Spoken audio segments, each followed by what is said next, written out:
영적 배부름을 누리라, 영적 복을 누리라. 우리의 삶 안에서는 누리는 것은 굉장히 중요합니다. 사람에게 그런데 제일 큰 저주, 불행은 그런데 무엇일까요? 누군가가 저주를 퍼붓는 것이 제일 불행하고 저주가 될 건가? 아니면 큰 고통을 당하는 사람, 화를 당해서 질병 가운데 있는 사람이 저주를 받은 사람일까요?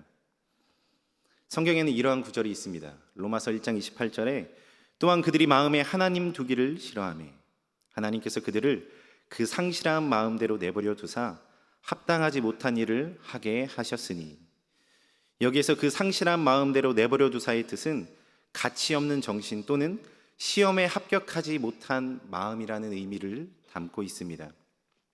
하나님께서 이미 어떤 영혼들에게, 어떠한 사람들에게 그들의 마음이 가치가 없다, 통과하지 못했다 라는 그 말씀이 바로 이 말씀이라는 것입니다.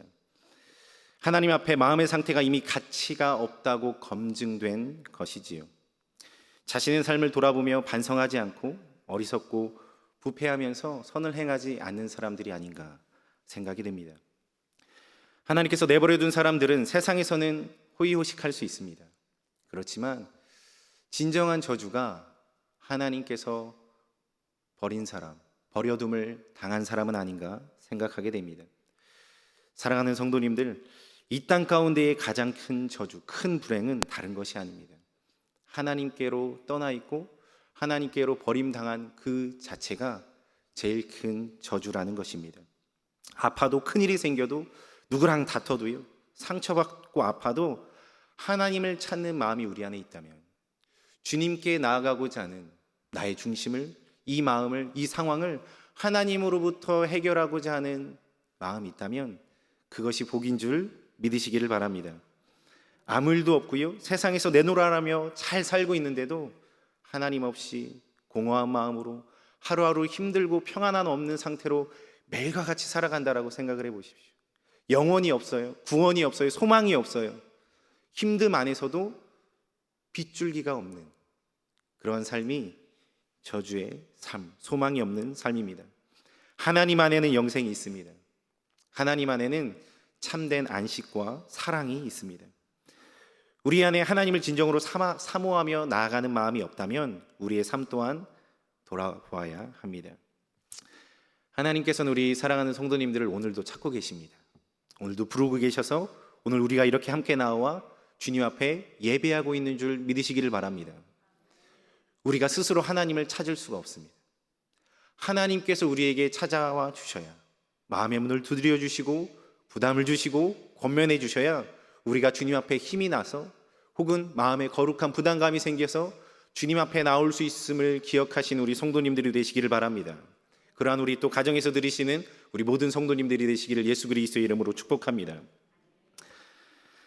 나는 구원에 합당한 삶을 살아가고 있는가, 또는 이를 넘어서 하나님께서 구원해 주신 그 삶을 누리며 살아가고 있는가, 그 복을 누리며 살아가고 있는가, 영적 충만함을 가지고 살아가고 있는가를 우리는 이 시간 돌아보기를 원합니다. 오늘 본문은 우리가 너무나도 잘 알고 있는 본문입니다. 오병이어 기적의 사건입니다. 그러한 현장이죠. 치유와 축복, 생명의 양식을 받는, 영육의 배부름의 복을 받는 그러한 현장입니다. 오늘 본문을 살펴보면요, 일상의 자리에 있던 사람들이 어떻게 예수님께 나오게 돼요. 우리 말씀을 먼저 볼까요? 13절의 말씀입니다. 13절의 말씀을 같이 한번 힘차게 읽도록 하겠습니다. 시작. 예수께서 들으시고 무리가 듣고 여러 고을로부터 걸어서 따라간지라. 아멘. 예수님께서는요, 세례 요한의 죽음을 들으시고 배를 타고 떠나십니다. 그리고 따로 빈들에 가시는데 많은 무리들이 각자의 고을에서부터 나와서 예수님을 따라 걸어오기 시작하는 것입니다. 수많은 무리가 자신의 안식처, 편히 쉴 수 있는 그 거처, 생활의 터전을 뒤로 하고 예수님만 계시고 아무것도 없는, 기대할 수 없는 빈들로 걸어서 따라갑니다. 예수님이라는 참된 복을 누리기 위해 우리는 먼저 나에게 평안과 안정감을 주던 것을 떠나 아무것도 없는 빈들로 나아가야 함을 말씀해 주고 있습니다. 내가 생각하는 평안함, 안식, 안정감, 그것은 무엇인가요?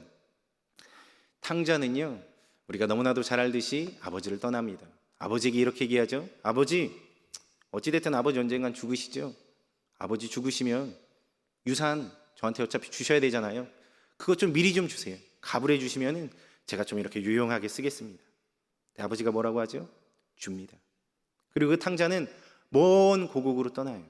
떠나가서 허랑방탕하게 술과 여자와 자기가 하고 싶은 대로, 내가 원하는 대로 마음껏 누리며 살아갑니다.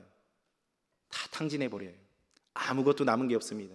친구들도요, 주변 사람들도 그렇게 돈이 있을 때는 같이 함께하고 마음이 하나인 것처럼 이야기 나누고 같이 즐겼지만 다 잃어버리니까 사람들도 잃어버립니다.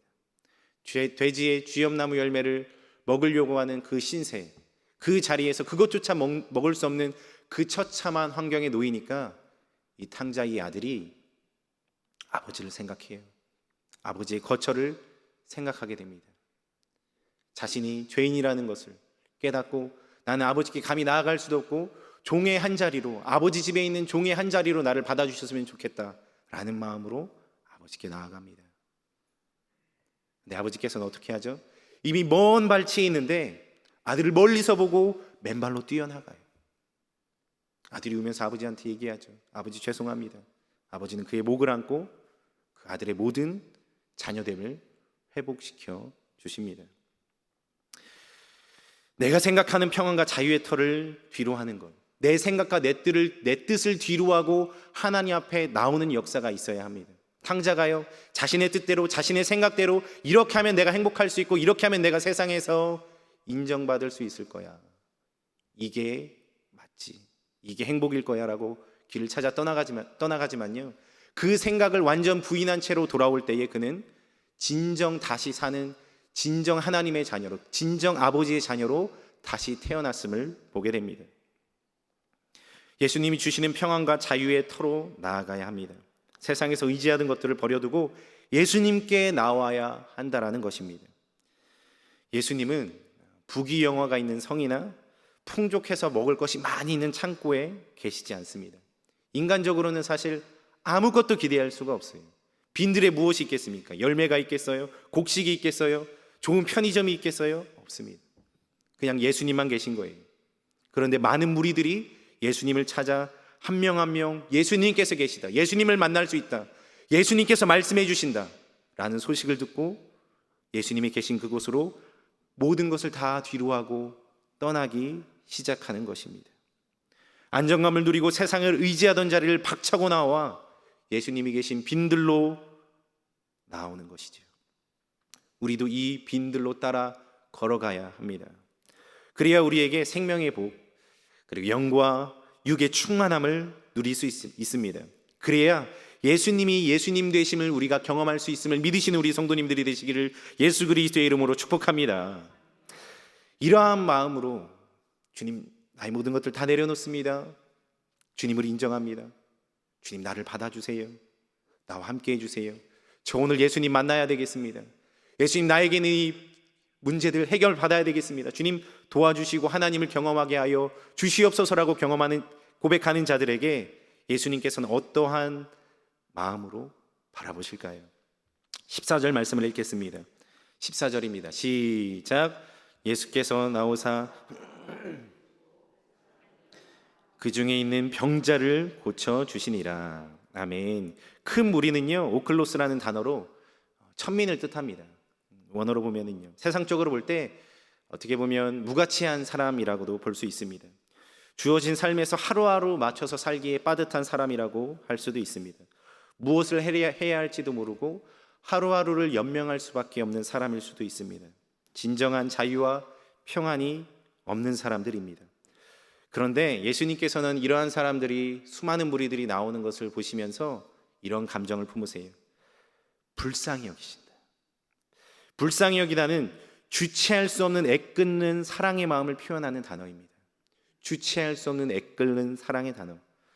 아까 탕자가요, 돌아올 때 아버지가 아들을 향한 그 마음이 똑같은 단어로 쓰였어요. 애끓는 마음으로. 고대에는 배에 감정이 들었다고 생각을 했습니다. 그래서 창자가 뒤틀리는 마음을 예수님께서 품으신 거예요. 그들이 정말 불쌍하구나. 길도 없는 그들, 평안이 없는 그들, 자유함이 없는 그들, 너무나도 불쌍히 여기시는 것이 탕자를 만난 아버지도 똑같습니다.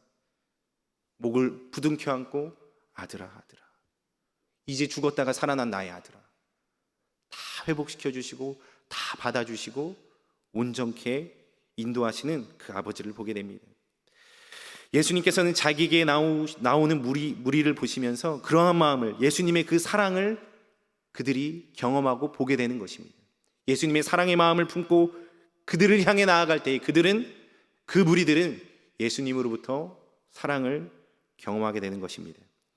예수님께 더 깊이 나오는 자가 오늘 누구입니까? 본문을 보면은요, 병자입니다. 애끓는 마음의 더 주체는요, 천민이자 병든 자라는 것이죠. 병자의 원어를 살펴보면은 부정을 나타내는 불변사 알파라는 단어가 쓰였고요, 그리고 평안하다로 번역되는 론니미르의 번역이 합해진 단어입니다. 그러니까 쉽게 말하면은요, 평안함이 없는 자다. 평안함이 없는 자가 예수님 앞에 지금 나오고 있는 것이에요. 육체적인 질병으로 인해서, 마음의 괴로움으로 인해서, 사람과 다투어서, 환경의 문제로 인해서, 자녀의 문제로 인해서, 구원의 문제로 인해서, 상처의 문제로 인해서 평안함이 없는 자들을 예수님께서 오늘 이 본문 현장 가운데에 고쳐주고 계신 것입니다. 평안하신가요? 육체와 마음의 평안을 누리고 계신가요? 예수님을 간절히 찾는 우리 성도님들이 다 되시기를 예수 그리스도의 이름으로 부탁을 드립니다.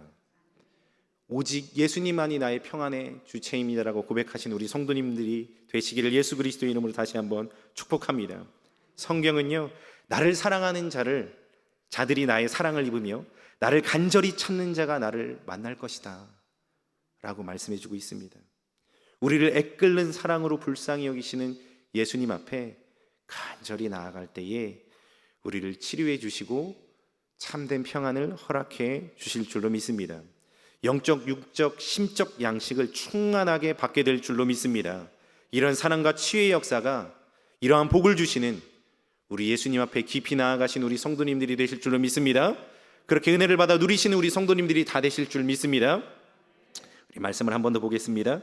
15절로 21절의 말씀입니다. 우리 남은 말씀들을 쭉 읽어보면서 우리가 영적, 육적, 심적으로 채우시는 하나님의 은혜를 어떻게 받은 자로서 어떻게 누리며 살아갈까에 대해서 생각하며 말씀을 같이 교독하는 방법으로 읽겠습니다. 제가 읽습니다. 저녁이 되매 제자들이 나와 이르되 이곳은 빈들이요 때도 이미 저물었으니 무리를 보내어 마을에 들어가 먹을 것을 사 먹게 하소서. 예수께서 이르시되 갈 것 없다. 너희가 먹을 것을 주라. 제자들이 이르되 여기 우리에게 있는 것은 떡 5개와 물고기 2마리 뿐이니이다. 이르시되 그것을 내게 가져오라 하시고 무리를 명하여 잔디 위에 앉히시고 떡 5개와 물고기 2마리를 가지사 하늘을 우러러 축사하시고 떡을 떼어 제자들에게 주시매 제자들이 무리에게 주니 다 배불리 먹고 남은 조각을 12바구니에 차게 거두었으며. 같이 읽습니다. 먹은 사람은 여자와 아멘. 예수님께서 이렇게 영적으로 사모하는 자들을 만나시고 채우시고 치료하시는데요, 그 은혜를 우리는 살아오면서 많이 경험한 줄로 믿습니다. 그렇지만 우리가 이것을 어떻게 누리며 나아갈 수 있을까? 누린다라는 것은 그냥 내가 내 안에 풍족하게 있는 것이 아니라 내 안에 풍족하여서 이것을 나누어 줄 수 있는 상태라고 할 수가 있습니다. 우리를 충만하게 채우시고 인도하신 하나님, 나는 내 마음 안에 부족할지라도 하나님은 늘 항상 충만한 상태와 충만한 은혜와 사랑으로 변함없이 공급해 주시는 그 하나님을 믿음에 나아가는 자들, 그들이 어떻게 그 하나님의 사랑을 같이 함께 누리며 살아갈 수 있을까요? 바로 예수님께서 말씀하십니다. 너희가 먹을 것을 주어라. 너희가 먹을 것을 주어라. 제자들은 이렇게 얘기해요. 예수님, 이곳은 빈들이고 저녁 때가 다 돼서 이제 우리가 그만 마을로 가서 먹을 것을 먹어야 합니다. 여기는 아무것도 없어요. 하니까 예수님께서 뭐라고 말씀하세요? 그럴 필요가 없다. 너희가 먹을 것을 주어라. 제자들이 다시 한번 얘기합니다. 예수님, 우리에게 있는 것은 이 떡 5개와 물고기 2마리뿐입니다. 제자들의 대답에 예수님께서 이렇게 말씀하시죠. 내게 가져와라. 그리고 무리를 잔디 위에 앉힙니다. 그리고 그 받은 것을 하늘을 우러러 축사하시고 떡을 떼어 제자들에게 주니까 12광주리가 차게 가득 차게끔 남게 되었을 정도로 충만하게 배부름을 경험하고 그러한 기적을 그들이 목도하게 됩니다. 축사하심 가운데 풍성함과 하나된 배부름을 누리게 되는 것이지요. 예수님을 만나 은혜와 축복의 삶을 살아갈 때요, 그것을 누리는 방법은 정말로 간단합니다. 받은 은혜에 감사하는 것이에요. 그리고 내가 가진 작은 것을 하나님을 향해 마음을 다해 드리는 것입니다. 큰 것이 아닙니다. 주님께서 받은 은혜에 하나님 감사합니다. 주님께서 행하셨습니다 하면서 내 안에 있는 마음, 이 마음을 주님 앞에 표현하는 것. 주님께서 저에게 은혜를 베풀어 주셨고 하나님께서 오늘 여기까지 나를 인도해 주셨으며 어렵고 힘든 중에서도 하나님을 만나 예배하여 기도하며 말씀으로 다시금 생명을 얻을 수 있는 이 은혜를 허락하여 주셨는데, 주님, 그 은혜에 감사하여 제가 이렇게 순종하겠습니다. 하나님, 제가 그 은혜에 감사하여 이렇게 충성하겠습니다. 하나님, 주님께서 주신 은혜에 제가 감사하여 주님을 바라보며 찬양하며 기도하겠습니다. 그래서 어떤 이에게는 중보의 마음의 부담감을 하나님께서 주십니다. 그래서 어떤 이에게는 한 영혼에게 찾아가라고도 말씀해 주십니다. 그리고 어떤 이에게는 너의 마음을 나에게 드리라라고 말씀도 하시고요, 어떤 이에게는 결단하라고도 말씀해 주십니다. 어떤 이에게는 나에게 나아오라. 내가 사랑하는 자녀야, 내가 사랑하는 아들아, 내가 사랑하는 딸아, 나에게 나아와라. 내가 너와 함께하길 원한다 라고 말씀해 주시는 하나님이십니다. 감사하며 기억할 때에 우리 안에 충만케 되어지고요, 그 충만한 가운데 우리가 작은 것을 드릴 때에 그것이 나누어지고 누리게 되어짐을 믿으시기를 바랍니다. 제가 옛날에 바나바 훈련원에 한번 간 적이 있습니다. 제가 학생 때, 고등학교 때 바나바 훈련원에서 많이 이렇게 사역을 했었는데, 일전에도 한번 말씀드렸지만 그 수련회를 갔다 와서 하나님께서 주시는 부담감이 하나가 있었어요. 무엇이냐면은 너에게 있는 것을 선교비로 주길 원한다라는 마음이 있었습니다. 그래서 저는 그때 어떤 생각이 들었냐면요, 두렙돈 여인이 생각났습니다. 내가 크면, 돈이 많아지면 내가 있는 거 다 하나님께 드려볼 수 있는 기회가 없는 것 같은 거예요. 머리에 계산이 돌아가는 거죠. 그래서 그래, 이런 마음의 부담이 왔을 때, 젊었을 때, 학생의 때 하나님께 드려보자 해서 그렇게 한번 드렸었습니다. 드리고 나니까 얼마나 그 당시에 학생의 마음으로 얼마나 감사했는지 모릅니다. 이런 것들을 다 떠나서 하나님께서는 우리에게 작은 것을 요구한다라는 것이, 은혜가 우리 안에 있을 때에, 우리가 하나님을 찾으며 주님 안에 거할 때에 주님께서 우리에게 거룩한 부담감을 주십니다. 그것에 하루하루 순종하며 나아갈 때에 그 순종의 걸음을 통해 하나님께서 역사하시고, 그 작은 것, 내가 보기에 이것 순종해서 무엇이 변하겠어, 이 작은 것 하나님께 드려서 무엇이 변하겠어 라고 생각하는 그 작은 것, 감사하고 한번 예수님을 전하는 것, 그를 위하여 중보하는 것, 그에게 찾아가는 것, 그 작은 걸음걸음과 마음과 헌신과 수고와 그 충성을 통해 하나님께서는 일하시고 누려지게 하는 역사를 주님께서 행하실 줄 믿으시기를 바랍니다. 작은 것 하나하나가 쌓일 때에 하나님의 나라가 우리 가운데에 누려지게 될 줄로 믿습니다. 사실 이것이 영혼과 이어지는 행위입니다. 은혜가 있기 때문에, 은혜가 있어서 하나님을 믿음으로 주님 앞에 행하는 이 하나가 영혼으로 연결되는 것이, 아까 우리 인도자분께서 영혼에 대해서 설명을 해주셨는데, 우리가 주님 앞에 마음을 가지고 나아가야 된다.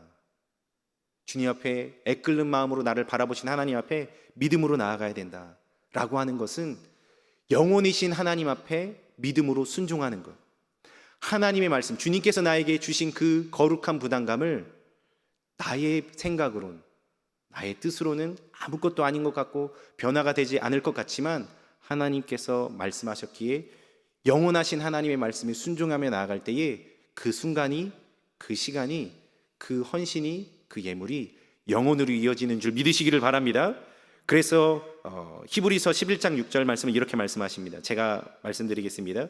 믿음이 없이는 하나님을 기쁘시게 하지 못하나니 하나님께 나아가는 자는 반드시 그가 계신 것과 또한 그가 자기를 찾는 자들에게 상 주시는 이심을 믿어야 할지니라. 하나님을 믿으며 나아가는 것, 그리고 주님께서 이렇게 행할 때에 하늘의 신령한 복으로 나를 채워주실 거야. 사람이 알아주지 않을지라도, 사람이 기억해주지 않을지라도, 이것이 세상에 보기에는 미련한 것처럼 보일지라도, 내가 손해보고 내가 부족해 보이는 것처럼 될지라도 하나님 때문에 하는 것이라면, 예수님의 은혜 때문에 감사하기 때문에 행하는 것이라면 하늘로, 영원으로, 하나님의 나라로 연결되는 줄 믿으시기를 바랍니다. 그래서 그것이 하나님의 일하심으로 연결되는 것입니다. 우리가 있는 작은 것, 우리에게 있는 작은 것을 주님 앞에 드릴 때에, 그리고 너희가 이것을 주라라고 명령하신 그 명령에 순종하며 나아갈 때에 우리에게 주시는 복과 은혜와 감사의 제목들이 풍성히 누려지고 하나님 안에서 온전케 되어지는 줄 믿으시기를 바랍니다. 나도 회복되고 나를 통해서 회복되는 그 영혼들을 통해 내가 더 회복되며 그들도 회복되는 역사, 서로 주님이 나누어지고 주님이 누려짐으로 말미암아 마음의 위안을 얻고 평안을 누리며 하나님의 나라를 경험하는 그러한 역사가 우리 성도님들 가운데에 가득 넘치기를 예수 그리스도의 이름으로 간절히 축복합니다. 말씀을 마무리하도록 하겠습니다. 우리는 영적 축복을 누리는 존재입니다. 그렇기 때문에 영적인 배부름을 누릴 수 있는 우리는 삶을 살아가고 있습니다. 이를 위해서 내가 평안과 안식을 누리던 자리를 뒤로하고 예수님께서 계신 빈들로 따라 나아가야 됩니다. 예수님은 우리를 기다리시고 애끓는 마음으로, 사랑하는 마음으로 기다리고 계십니다. 그 하나님 앞에 간절한 마음으로 나아갈 때에 주님께서는 반드시 만나주십니다. 그리고 예수님께서는 병든 자, 평안함이 없는 자들, 그러한 마음으로 오는 하나님, 답이 없습니다. 제 마음에 머리 둘 곳이 없습니다. 주님 도와주시옵소서라고 고백하는 자들에게 평안을 허락하여 주시고 치료를 주시며 영적, 육적, 심적 양식을 가득 채워주시는 줄로 믿습니다. 예수님 자체가 복입니다. 예수님 자체가 복입니다. 예수님께 나오는 것 그 자체가 복이라는 것입니다. 예수님께서 우리에게 주시는 세미한 부담감, 음성, 감동, 그것에 순종하는 것이 예수님께 나오는 것입니다. 예수님께서 복이시기에 우리가 순종하며 나아갈 때 그 복을 경험하게 되는 것입니다. 결국 그 작은 한 걸음 한 걸음이 모여서 기적을 만들고 믿음이 회복되며 그 믿음이 축복의 통로로 흘러가게 되는 줄 믿으시기를 바랍니다. 이렇게 우리를 영적, 육적, 심적으로 다 채우시고 배부르게 하시는 하나님 앞에 나아가 충만함을 누리시는 우리 모든 성도님들이 다 되시기를 예수 그리스도의 이름으로 간절히 축복하며 부탁을 드립니다.